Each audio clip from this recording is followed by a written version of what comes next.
बिस्मिल्लाहिर्रहमानिर्रहीम। शुरू करती हूँ अल्लाह के नाम से जो बड़ा मेहरबान नहायत रहम करने वाला है। Welcome to scary story with Sami Khan. कैसे हैं आप सब? उम्मीद करती हूँ आप सब खैरियत से होंगे। अल्लाह ताला आप सबको अपनी अमान में रखे और बुरे वक्त और बुरी घड़ी से बचाएं, आमीन। तो आइए स्टोरी का स्टार्ट लेते हैं। स्टोरी कुछ यूँ है कि ये वाक़या मेरे दादाजी के साथ पेश आया। ये उस ज़माने की बात है जब मेरे दादाजी जवान थे और उनकी शादी भी ना हुई थी। हमें अक्सर हमारे दादाजी बहुत से किस्से कहानियाँ सुनाते थे। इसी किस्से कहानियों में से एक किस्सा ऐसा है जो बहुत डरावना भी था और बहुत ना यकीन करने वाला भी।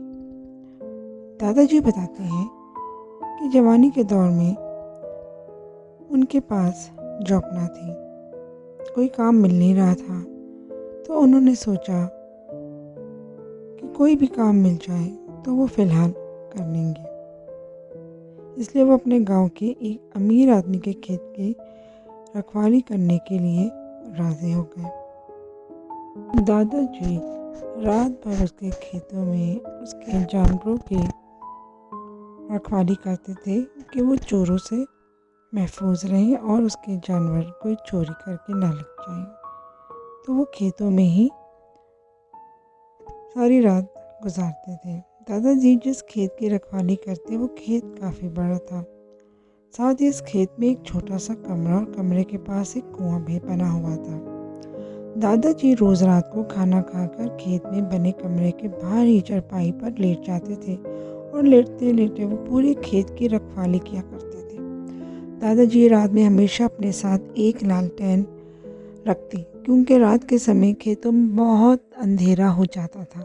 खेत की रखवाली करते हुए कुछ दिन तो बिल्कुल नॉर्मल रहे। फिर कुछ दिनों के बाद जब एक बार दादाजी चारपाई पर लेटकर खेत की रखवाली कर रहे थे कि अचानक से दादाजी को बहुत ठंड लगने लगी। साथ ही वहाँ पर बहुत तेज़ हवा चलने लगी। इसके बाद दादाजी कमरे के अंदर जाकर लेट गए। दादाजी कमरे के अंदर आराम से लेटे हुए थे कि तभी थोड़ी देर ही बाद अचानक से दादाजी को कमरे के बाहर से किसी घोड़े के चलने की आवाज़ आने लगी और इस आवाज़ को सुनकर दादाजी बहुत हैरान हुए और सोच में पड़ गए। वो सोचने लगे आखिर इतनी रात को यहाँ घोड़ा कहाँ से आ गया। फिर कुछ देर बाद घोड़े के चलने की वो आवाज़ दादाजी के कमरे के करीब आने लगी। ऐसा लग रहा था जैसे कोई घोड़ा बहुत तेज़ी से भागते हुए सीधा दादाजी के कमरे की तरफ आ रहा है। इस आवाज़ को सुनकर दादाजी घबरा गए और फिर दादाजी ने अपने कमरे का दरवाज़ा खोल दिया। लेकिन दरवाज़ा खोलते ही दादाजी ने देखा कि कमरे के बाहर कोई घोड़ा ना था। ये सब देखकर दादाजी सोच में पड़ गए और सोचने लगे कि ये सब क्या था, शायद मेरा वहम था। दादाजी कमरे से बाहर निकल के उधर उधर देखने लगे, लेकिन बाहर कुछ भी उनको दूर दूर तक कुछ ना दिखाई दिया। फिर दादाजी ने इस बात पर ज़्यादा ना सोचा और चुपचाप कमरे में जाकर लेट गए। इस वाक़े के बाद दादाजी ने खेत में बने और कमरे के बाहर सोना बंद कर दिया था और वो कमरे के अंदर ही सोने लगे। इसके बाद अगले दिन इनको फिर से खेत में बने कमरे के बाहर से घोड़ों के चलने की आवाज़ आई। ऐसा लग रहा था कि बाहर खेत में कोई घोड़ों की दौड़ लगा रहा है। लेकिन जैसे ही दादाजी ने कमरे का दरवाज़ा खोला और बाहर देखा तो उनको खुद खेत में कोई भी नज़र ना आया, ना कोई घोड़ा और ना कोई इंसान। कुछ दिनों तक ऐसा ही चलता रहा। फिर एक दिन दादाजी ने ये बात खेत के मालिक को बताई। दादाजी की बात सुनकर खेत के मालिक ने कहा कि अरे वो घोड़ा नहीं होगा बल्कि वो कोई नील गाय होगी। तुम ध्यान रखना, ऐसा ना हो कि वो मेरी फसल को नुकसान पहुंचा दे। खेत के मालिक की बात सुनकर दादाजी ने कोई जवाब तो ना दिया, लेकिन दादाजी ये समझ गए थे कि वो खेत में कुछ तो अजीब हो रहा है। इसलिए दादाजी ने सोचा कि अब की बार वो खुद इस खेत में छुप कर बैठेंगे और पता लगाएंगे कि आखिर खेत में चल क्या रहा है। फिर अगली रात को जब दादाजी खेत में पहना देने गए तब वो खेत में बने कमरे में नहीं थे, बल्कि वो खेत के बीचों बीच में छुप कर बैठ गए और देखने लगे कि आखिर इस खेत में क्या हो रहा है। रोज़ रात को उनको कि जो आवाज़ आती है उसकी हकीकत क्या है। दादाजी रात के टाइम कई घंटे तक खेत के बीच में बैठे रहे और इंतज़ार करने लगे। फिर आधी रात होते ही दादाजी को घोड़े के भागने की आवाज़ आने लगी।